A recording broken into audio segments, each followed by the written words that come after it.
ಇವತ್ತಿನ ದಿವಸ ಮೀನರಾಶಿಯ ಚಿಂತನೆಯನ್ನು ನಡೆಸೋಣ. ಮೀನರಾಶಿಯ ಬಗ್ಗೆ ಮಾತನಾಡಲಿಕ್ಕೆ ಒಂದು ತುಂಬ ಮನಸ್ಸಿಗೆ ಉಲ್ಲಾಸ ಬರುತ್ತೆ, ಉತ್ಸಾಹ ಬರುತ್ತೆ. ಮೀನರಾಶಿಯವರು ತುಂಬ ಸಾತ್ವಿಕರು, ತುಂಬ ದೇವರನ್ನು ಗುರುಗಳನ್ನು ನಂಬುವಂತಹ ಸಚೇತನರು ಅಂತಂದರೆ ಅದು ಮೀನರಾಶಿಯವರು. ಮೀನರಾಶಿಯ ಅಧಿಪತಿ ಗುರುಗ್ರಹ. ಆದ್ದರಿಂದ ಯಾವಾಗಲೂ ಕೂಡ ಧರ್ಮದ ಪ್ರಾಮಾಣಿಕತನದ ದಾರಿಯಲ್ಲೇ ಗುರು ಇಡ್ತಾನೆ. ಅಂದರೆ ಮೀನರಾಶಿಯಲ್ಲಿರೋರೆಲ್ಲರೂ ಕೂಡ ಒಳ್ಳೆಯವರು ಅಂತಲೇ ಅರ್ಥ ಅಲ್ಲ. ಅವರು ಒಂದು ವೇಳೆ ಜನ್ಮಕುಂಡಲಿಯಲ್ಲಿ ಅವರು ಗ್ರಹಗತಿಗಳು ವ್ಯತ್ಯಾಸ ಆಗಿದ್ದರೆ ಕೆಟ್ಟವರು ಇರ್ತಾರೆ, ಇಲ್ಲ ಅಂತಲ್ಲ. ಆದರೆ ಸಹಜವಾಗಿ ಎಂಥವರಾದರೂ ಕೂಡ ಮೀನರಾಶಿಯಾದ್ದರಿಂದ ಗುರುವಿನ ಆಧೀನ್ಯಕ್ಕೆ ಒಳಪಟ್ಟಿರ್ತಾರೆ ಅನ್ನುವ ಕಾರಣದಿಂದ ಅವರಲ್ಲಿ ಒಂದು ಸಾತ್ವಿಕತನ ಇರುತ್ತೆ ಮತ್ತು ಅವರು ಪರೋಪಕಾರಿಗಳಾಗಿರ್ತಾರೆ, ಹೆಚ್ಚು ಧಾರಾಳಿಗಳಾಗಿರ್ತಾರೆ. ಇನ್ನೊಬ್ಬರಿಗೆ ಉಪಕಾರ ಮಾಡೋದು, ತಮ್ಮ ಸಮಯವನ್ನು ಇನ್ನೊಬ್ಬರಿಗೆ ಕೊಡೋದು, ಇದರಲ್ಲಿ ಅವರಿಗೆ ಹೆಚ್ಚು ಆಸಕ್ತಿ ಇರುತ್ತೆ. ಇಂತಹ ಮೀನರಾಶಿಯವರ ಸದ್ಯದ ಸ್ಥಿತಿಗತಿಗಳು, ಜುಲೈ ತಿಂಗಳಲ್ಲಿ ಇವರ ಭವಿಷ್ಯ ಹೇಗಿದೆ, ಇದನ್ನು ನಾವೀಗ ವಿಮರ್ಶೆ ಮಾಡಲೇಬೇಕಾಗಿರುವಂತಹ ಸಂಗತಿ ಇದೆ. ಈಗಾಗಲೇ ಗೊತ್ತಿರುವಂತೆ ನಾವು 12 ರಾಶಿಗಳಲ್ಲಿ ಯಾವ ರಾಶಿಯ ಬಗ್ಗೆ ತುಂಬ ಆಸಕ್ತಿಯಿಂದ ಮಾತನಾಡಬೇಕು ಅಂತ ನನಗನಿಸುತ್ತೆ ಅಂದರೆ ಅದು ಮೀನರಾಶಿಯ ಬಗ್ಗೆ. ಕಾರಣ ಏನು ಅಂದರೆ ಮೀನರಾಶಿಯಲ್ಲಿಯೇ ಶನಿ ಈಗ ಇರೋದು, 7.5 ಮಧ್ಯಭಾಗ, ಹಾಗೂ ವ್ಯಯಸ್ಥಾನದಲ್ಲಿ ರಾಹು ಮತ್ತು ತೃತೀಯದಲ್ಲಿ ಕುಜ ಈಗ ಸದ್ಯದ ಸ್ಥಿತಿಯಲ್ಲಿ. ಮತ್ತು ಇವರಿಗಿರುವಂತಹ ಒಂದು ದೊಡ್ಡ ದೇವತಾನುಗ್ರಹ ಅಂತಂದರೆ ಪಂಚಮ ಸ್ಥಾನದಲ್ಲಿ ಗುರು, ಷಷ್ಠದಲ್ಲಿ ಕೇತು. ಈಗ ಪ್ರಕೃತದ ಗೋಚಾರದಲ್ಲಿ ಮೀನರಾಶಿಯವರ ಸ್ಥಿತಿಗತಿಗಳು ಹೀಗಿದೆ. ಈ ಒಂದು ಆಧಾರದಲ್ಲಿ ನಾನಿಲ್ಲಿ ಹೇಳುವಂತಹ ವಿಚಾರವನ್ನು ನೀವು ಅತ್ಯಂತ ಶ್ರದ್ಧೆಯಿಂದ ಕೇಳ್ತಾ ಹೋಗಿ ಖಂಡಿತ ನಿಮಗೆ ಒಂದು ಬದಲಾವಣೆ ಉಂಟಾಗುತ್ತೆ. ಮೀನರಾಶಿಯವರಿಗೆ ಈಗಾಗಲೇ ನಾನು ಹೇಳಿದಂತೆ ಅವರಿಗೆ ಶನಿ ಜನ್ಮದಲ್ಲಿ ಇರೋದರಿಂದಾಗಿ ಒಂದು ಥರ ಅವರು ತುಂಬ ಒಂದು ದುಃಖವನ್ನು ಅನುಭವಿಸ್ತಾ ಇರ್ತಾರೆ. ಅದೆಲ್ಲ ಹೇಳುವುದಕ್ಕಿಂತ ಇಲ್ಲಿ ನಾನು ಹೇಳುವಂಥದ್ದು ಪಂಚಮ ಸ್ಥಾನದಲ್ಲಿ ಇರುವಂತಹ ಗುರು. ಮೀನ, ಮೇಷ, ವೃಷಭ, ಮಿಥುನ, ಕರ್ಕಾಟಕ ರಾಶಿಯಲ್ಲಿ ಗುರು ಇರೋದು. ಕರ್ಕಾಟಕ ರಾಶಿಯಲ್ಲಿ ಕೇವಲ ಗುರು ಇರೋದಲ್ಲ, ಗುರು ಅರಮನೆಯಲ್ಲಿ ಸಿಂಹಾಸನದಲ್ಲಿ ತುಂಬ ಸಂತೋಷವಾಗಿ ತನ್ನ ಹೆಂಡತಿಯ ಜೊತೆ ಕುಳಿತುಕೊಂಡಿರುವಂತಹ ಸನ್ನಿವೇಶ ಅದು ಕರ್ಕಾಟಕ ರಾಶಿ. ರಾಜನ ಅರಮನೆ ಸಿಂಹಾಸನ ಅಂತ ಹೇಳಿದಂತೆ ಗುರು ಕರ್ಕಾಟಕದಲ್ಲಿ ಕುಳಿತಿದ್ದಾನೆ. ಸಾಮಾನ್ಯವಾಗಿ ನಿಮಗೆ ಗೊತ್ತು, ಯಾರಾದರೂ ಮಂತ್ರಿಗಳು, ರಾಜರು ಅವರು ತಮ್ಮ ಪದವಿ ಸಿಕ್ಕಾಗ ಅವರು ಮಾಡೋದೇ ತಮ್ಮ ಮನೆ ಕಡೆ ಅವರು ಗಮನ ಹೆಚ್ಚು ಕೊಡ್ತಾರೆ. ತಮ್ಮ ಊರು, ತಮ್ಮ ಮನೆ ಅದೆಲ್ಲ ಸುಭದ್ರವಾಗಿ ಇಟ್ಟುಕೊಳ್ಳಿಕ್ಕೆ ಅವರು ಇಷ್ಟಪಡ್ತಾರೆ ತಾನೆ.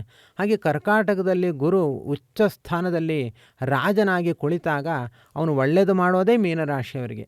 ಯಾಕೆ ಅಂದರೆ ಮೀನರಾಶಿ ಇದು ಗುರುವಿನ ಸ್ವಂತ ಮನೆ, ಇದು ಅರಮನೆ. ಮೀನರಾಶಿ ಸ್ವಂತ ಮನೆ. ಆದ್ದರಿಂದ ಮೀನರಾಶಿಯವರಿಗೆ ಗುರು ತುಂಬ ಒಳ್ಳೆಯದನ್ನು ಮಾಡ್ತಾನೆ. ಅಂದರೆ ಶನಿ ಬಾಧೆ ಇದೆಯಲ್ಲ ಅಂತಂದರೆ ಆ ಶನಿಗೂ ಕೂಡ ಸಮಾಧಾನ ಹೇಳೋವನೇ ಗುರು. ಆದ್ದರಿಂದ ಶನಿಗೂ ಕೂಡ ಸಮಾಧಾನವನ್ನು ಹೇಳಿ, ಅವರ ಕಷ್ಟಗಳು ತುಂಬ ಇದೆ ಮೀನರಾಶಿಯವರಿಗೆ, ಆದರೆ ಪ್ರತಿಯೊಂದು ಕಷ್ಟಗಳಲ್ಲೂ ಕೂಡ ಜೊತೆಯಾಗಿ ಹೆಜ್ಜೆ ಹಾಕುವಂತಹ ವ್ಯಕ್ತಿ ಅದು ಗುರು. ಆದ್ದರಿಂದ ಗುರುವಿನ ಗುಲಾಮನಾಗದ ತನಕ ಅಂತ ನಾವು ಹಾಡು ಹೇಳಬೇಕೀಗ ಮೀನರಾಶಿಯವರು. ಅಂದರೆ ಯಾವಾಗಲೂ ಕೂಡ ನಾವು ಗುರುಗಳನ್ನು ಚೆನ್ನಾಗಿ ನಂಬಬೇಕು, ಅವರ ಜೊತೆಯಲ್ಲೇ ಇರಬೇಕು. ಗುರುಸ್ಮರಣೆಯನ್ನು ತುಂಬ ವಿಶೇಷವಾಗಿ ನಾವು ಮಾಡ್ತಾ ಹೋಗಬೇಕು. ಈಗ ಏನಾಗಿದೆ ಅಂತಂದರೆ ಒಂದು ಶನಿ ದೋಷ ಇದೆ, ಇನ್ನೊಂದು ತೃತೀಯ ಸ್ಥಾನದಲ್ಲಿ ಕುಜ ಇದ್ದಾನೆ. ತೃತೀಯ ಸ್ಥಾನದಲ್ಲಿ ಕುಜ ಇರೋದು ಒಳ್ಳೆಯದು. ಯಾಕೆ ಅಂದರೆ ಉಪಚಯ ಸ್ಥಾನ ಅಂತ ಕರಿತೀವಿ ನಾವು. 3, 6, 7, 10 ಇಷ್ಟು ಮನೆಗಳಲ್ಲಿ ಈ ಗ್ರಹಗಳು ಇದ್ದಾಗ ಅದನ್ನು ಉಪಚಯ ಸ್ಥಾನ ಅಂತ.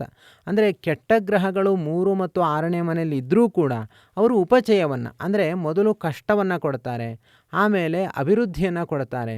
ಅಂದರೆ 0ದಿಂದ 1, 2, 3, 4, 5 ಅಂತ ಒಂದೊಂದೇ ಮೆಟ್ಟಲುಗಳನ್ನು ಅವರು ಮೇಲೆ ಕರ್ಕೊಂಡು ಬರ್ತಾರೆ. ಕಷ್ಟ ಕೊಟ್ಟು ಸುಖ ಕೊಡ್ತಾರೆ, ಅನುಭವ ಪಾಠವನ್ನು ಕೊಟ್ಟು ಅವರು ಆ ಒಂದು ಫಲವನ್ನು ಕೊಡ್ತಾರೆ ಅನ್ನೋದನ್ನು ಉಪಚಯ ಸ್ಥಾನ ಅಂತ ಕರೀತಾರೆ.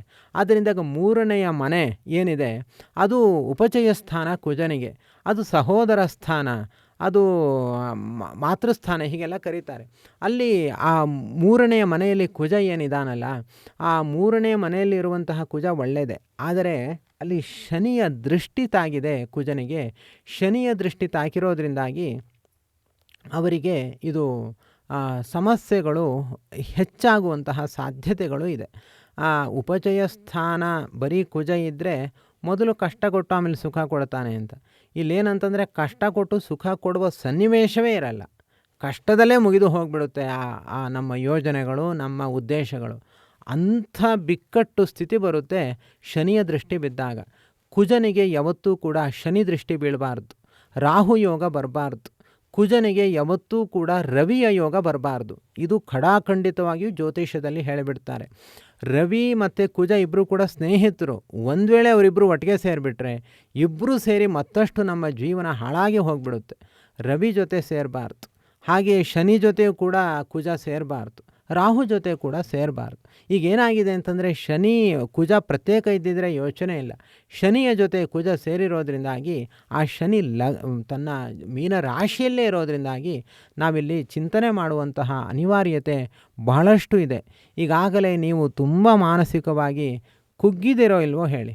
ತುಂಬ ನೀವು ಅಂದ್ಕೊಂಡಿರುವಂತಹ ಸಮಸ್ಯೆಗಳು, ಅಂದರೆ ನೀವು ಏನು ಅಂದ್ಕೊಂಡಿದ್ದೀರಿ ಅದರಲ್ಲಿ ಸಮಸ್ಯೆಗಳೇ 100 ನಿಮಗೆ ಕಾಣಿಸ್ತಾ ಇದೆ.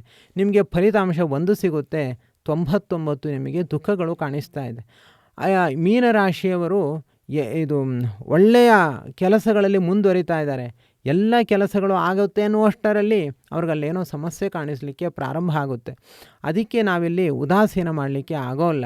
ನಾವು ಆಯಿತು, ನಾನು ಇದುವರೆಗೂ ಇದ್ದ ಹಾಗೆ ಈಗಲೂ ಇರ್ತೀನಿ, ಯಾವ ಗ್ರಹಗಳು ಕೂಡ ನನ್ನೇನೂ ಮಾಡಲಿಕ್ಕೆ ಸಾಧ್ಯ ಇಲ್ಲ ಅಂತ ನಾವು ಮನಸ್ಸಿನಲ್ಲಿ ಅಂದ್ಕೊಳ್ಬೋದು. ಆದರೆ ನಾವೇನು ಪ್ರೊಟೆಕ್ಷನ್ ತೊಗೊಂಡಿದ್ದೀವಿ ಅನ್ನೋದಷ್ಟೇ ಇಲ್ಲಿ ಮುಖ್ಯ ಆಗುತ್ತೆ.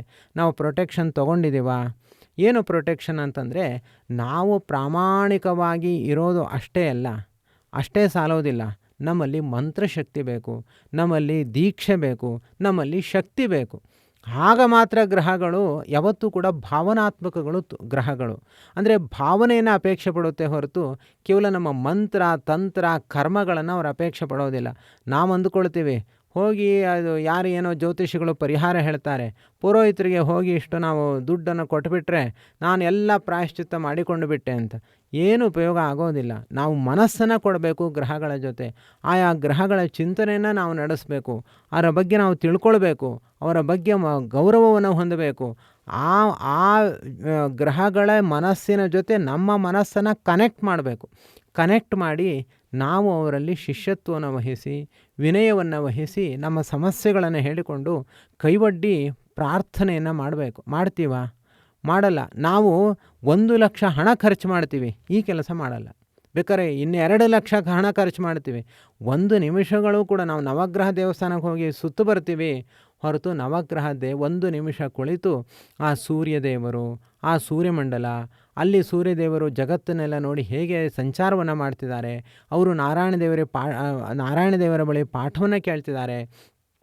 ಆ ಸಂದರ್ಭದಲ್ಲಿ ನಾನು ಹೋಗಿ ಸೂರ್ಯನಾರಾಯಣನ ಪಾದಗಳಲ್ಲಿ ನಮಸ್ಕಾರ ಮಾಡಿದ್ದೀನಿ, ಸೂರ್ಯದೇವರ ಪಾದಗಳಲ್ಲಿ ನಮಸ್ಕಾರ ಮಾಡಿದ್ದೀನಿ, ನನ್ನ ಸಮಸ್ಯೆಗಳನ್ನೆಲ್ಲ ಅವರ ಬಳಿ ಹೇಳಿಕೊಂಡಿದ್ದೀನಿ. ಅವರು ನನಗೆ ನಿಧಾನವಾಗಿ ಅನುಗ್ರಹದ ಒಂದು ಆಶೀರ್ವಾದವನ್ನು ಮಾಡ್ತಾರೆ. ಹೀಗೆಲ್ಲ ನಾವು ಕನೆಕ್ಟ್ ಮಾಡ್ಕೊಳ್ತೀವ? ಯಾವತ್ತಾದರೂ ಮಾಡ್ತೀವ? ನಾವು ಮಾಡೋದೇ ಇಲ್ಲ. ಸೂರ್ಯಮಂಡಲ ನೋಡಿದ್ರೆ ಇದು ಯಾವುದೋ ಒಂದು ಗ್ರಹ ಅಂತ ಉಪೇಕ್ಷೆ ಮಾಡ್ತೀವಿ ಅಷ್ಟೇ ಹೊರತು ನಾವಿನ್ನೇನೂ ಹೆಚ್ಚು ಮಾಡೋದಿಲ್ಲ. ಯಾವಾಗ ನಾವು ಈ ಥರ ಫೀಲಿಂಗ್ಲೆಸ್ ಆಗಿರ್ತೀವೋ, ಯಾವುದಕ್ಕೂ ನಾವು ಭಾವನೆಗಳನ್ನೇ ನಾವು ಹೊಂದೋದಿಲ್ವೋ, ಆಗ ನಮ್ಮಲ್ಲಿ ಯಾವ ಪ್ರೊಟೆಕ್ಷನ್ನು ಇಲ್ಲ ಅಂತ ಅರ್ಥ. ಆದ್ದರಿಂದ ಇದನ್ನು ವಿಶೇಷವಾಗಿ ಈಗ ಮೀನರಾಶಿಯವರು ಈ ಕೆಲಸವನ್ನು ಮಾಡಬೇಕು. ಮುಖ್ಯವಾಗಿ ಶನಿಯ ಒಂದು ಸಮಸ್ಯೆ ಇರೋದರಿಂದಾಗಿ ಕೂರ್ಮಾಯ ನಮಃ, ಕೂರ್ಮರೂಪಿಯಾದ ಪರಮಾತ್ಮನ ಸೇವೆಯನ್ನು, ಕೂರ್ಮರೂಪಿಯಾದ ಪರಮಾತ್ಮನ ಒಂದು ಸ್ಮರಣೆಯನ್ನು ಹೆಚ್ಚು ಹೆಚ್ಚು ಮಾಡಲೇಬೇಕು. ಆಗ ಶನಿದೋಷ ಪರಿಹಾರ ಆಗುತ್ತೆ. ಮತ್ತು ಈಗ ಗುರುಬಲ ಇದೆ ಹೌದು, ಆದರೆ ಉಳಿದ ಸಮಸ್ಯೆಗಳ ಪರಿಹಾರಕ್ಕೋಸ್ಕರ ಗುರುಗಳ ಅನುಗ್ರಹವನ್ನು ಪಡೆದುಕೊಳ್ಬೇಕು. ಗುರುಗಳು ಕೊಡ್ತಾರೆ. ಯಾವಾಗ ಕೊಡ್ತಾರೆ? ನಾವು ಅವರ ಬಳಿ ವಿನಮ್ರರಾಗಿದ್ದರೆ ಚೆನ್ನಾಗಿ ಕೊಡ್ತಾರೆ. ಆದ್ದರಿಂದ ಗುರುಗಳಲ್ಲಿ ಹೆಚ್ಚು ಶ್ರದ್ಧೆಯಿಂದ ಭಕ್ತಿಯಿಂದ ಅವರ ಆರಾಧನೆಯನ್ನು ಮಾಡಬೇಕು. ನವಗ್ರಹಗಳಲ್ಲಿ ಗುರುಗಳ ಅನುಗ್ರಹ ಒಂದು ಉಂಟಾದರೆ 1,00,000 ದೋಷಗಳನ್ನು ಅವರೇ ಪರಿಹಾರ ಮಾಡ್ತಾರೆ, 1,00,000 ಫಲಗಳನ್ನು ಕೂಡ ಅವರೊಬ್ಬರೇ ಕೊಡ್ತಾರೆ. ಈ ನಿಟ್ಟಿನಲ್ಲಿ ಗುರುಗಳು ಅಂತಂದರೆ ಅವರು ಮುಖ್ಯವಾಗಿ ಲಕ್ಷ್ಮೀನಾರಾಯಣ ದೇವರು, ಶ್ರೀ ವೇದವ್ಯಾಸ ದೇವರು ಅವರೇ ಮುಖ್ಯ ಗುರುಗಳು. ಅನಂತರ ಹನುಮಂತ ದೇವರು ಗುರುಗಳು. ಅನಂತರ ಬೃಹಸ್ಪತ್ಯಾಚಾರ್ಯರು ಹಾಗೂ ಗುರುರಾಯರು, ಇವರನ್ನು ನಾವು ಗುರುಗಳು. ಇಲ್ಲಿ ನವಗ್ರಹಗಳಲ್ಲಿ ಬೃಹಸ್ಪತ್ಯಾಚಾರ್ಯರನ್ನೇ ಗುರುಗ್ರಹ ಅಂತ ನಾವು ಕರಿತೀವಿ. ಗುರುರಾಯರಲ್ಲಿ ಬೃಹಸ್ಪತ್ಯಾಚಾರ್ಯರ ಸನ್ನಿಧಾನ ಇದೆ ಅಂತ ಭಾವನೆ. ಆದ್ದರಿಂದ ವಿಶೇಷವಾಗಿ ನೀವು ಗುರುರಾಯರ ಸೇವೆಯನ್ನು ಮಾಡಬೇಕು. ಈಗ ರಾಯರ ಆರಾಧನೆ ಬರ್ತಾ ಇದೆ. ಆಗಸ್ಟ್ 30ನೇ ತಾರೀಕು ರಾಯರ ಆರಾಧನೆ. ಅದಕ್ಕೂ ಮೊದಲು 48 ದಿವಸಗಳ ಕಾಲ ಒಂದು ರಾಯರ ಸೇವೆಯನ್ನು ಮಾಡಿದ್ರೆ ಖಂಡಿತ ಅದು ಗುರುಗಳ ಅನುಗ್ರಹಕ್ಕೆ ನಾವು ಪಾತ್ರರಾಗ್ತೀವಿ. ಈ ದೃಷ್ಟಿಯಲ್ಲಿ ಜುಲೈ 15ನೇ ತಾರೀಕು ಪ್ರಾರಂಭ ಮಾಡಬೇಕು. ಆಗಸ್ಟ್ 31ನೇ ತಾರೀಕು ಪರಿಸಮಾಪ್ತಿಗೊಳಿಸಬೇಕು. 48 ದಿವಸಗಳ ಕಾಲ ಮಂಡಲೋತ್ಸವ ಅಂತ ಕರೆಸಿಕೊಳ್ಳುತ್ತೆ. ತುಂಬ ವರ್ಷದಲ್ಲೇ ಬರುವ ಒಂದು ಶ್ರೇಷ್ಠವಾದ ಪರ್ವಕಾಲ ಈಗ ಮಾತ್ರ. ಇಂಥ ಉತ್ತಮ ಅವಕಾಶ ಮತ್ತೊಮ್ಮೆ ಸಿಗೋದೇ ಇಲ್ಲ. ನಿಮಗೆ 48 ದಿವಸಗಳ ಸೇವೆ ಹೇಗೆ ಮಾಡಬೇಕು, ಸುಲಭವಾಗಿ ಇದನ್ನು ನಾವು ಮಾಡಬೇಕು, ಯಾವ ಕನ್ಫ್ಯೂಷನ್ ಇರಬಾರ್ದು, ಎಲ್ಲ ವಿಷಯಗಳು ಕೂಡ ನಮಗೆ ಇದರ ಬಗ್ಗೆ ತಿಳಿದುಕೊಳ್ಬೇಕು ಅನ್ನೋಂಥ ಅಪೇಕ್ಷೆ ಇದ್ದರೆ ನಮಗೆ ವಾಟ್ಸಾಪ್ ಮೆಸೇಜ್ ಮಾಡಿ. ನಾವು ನಿಮಗೆ ಅದರ ಬಗ್ಗೆ ಪೂರ್ಣ ಮಾಹಿತಿಯನ್ನು ಕೂಡ ನೀಡ್ತೀವಿ. ಹೆಚ್ಚಿನ ಮತ್ತೇನಾದರೂ ನೀವು ಮಾಹಿತಿಯನ್ನು ಪಡೆದುಕೊಳ್ಬೇಕಾದರೂ ಕೂಡ ನಮಗೆ ವಾಟ್ಸಾಪ್ ಮೆಸೇಜ್ ಮಾಡಿ. ಸರ್ವಗುಣಸಂಪೂರ್ಣಃ ಸರ್ವದೋಷ ವಿವರ್ಜಿತಃ ಪ್ರೀಯತಾಂ ಪ್ರೀತೇಯವಾಲಂ ವಿಷ್ಣುರ್ಮೇ ಪರಮಃ ಸುಹೃತ್. ಶ್ರೀಕೃಷ್ಣಾರ್ಪಣಮಸ್ತು.